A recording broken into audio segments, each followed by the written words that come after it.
Jėzus grįžta į šventąją žemę. Praėjusią savaitę jis buvo pagonių kraštuose – Libane, Sirijoje, Jordanijoje. Ten įvyko kažkas netikėto. Gimė tikėjimas, gimė nuolankumas, širdys atsivėrė. Bet dabar jis grįžta į savo kraštą. Ir ką randa?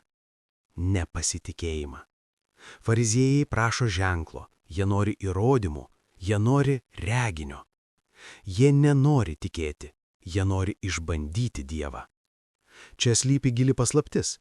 Dievas niekada neatsiskleidžia versdamas žmogų. Jis palieka vietos laisvei, net abejonėms.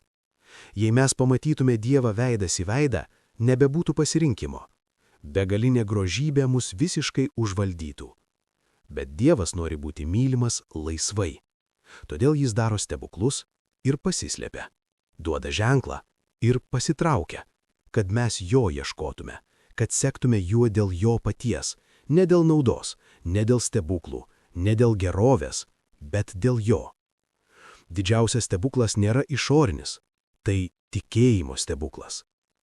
Evangelijoje fariziejai patiria nesėkmę ir Jėzus atsidūsta. Liūdesio adosys. Jis įlimpa į valtį ir išvyksta. Jis eina ieškoti tikro tikėjimo. Ir kur jis jį randa? Petro širdyje. Ant tos tikėjimo jis stato savo bažnyčią. Šiandien klausimas tau. Ar prašysi ženklų, ar žengsi tikėjimo žingsnį? Duok Jėzui tai, ko jis ieško. Širdį, kuri tiki.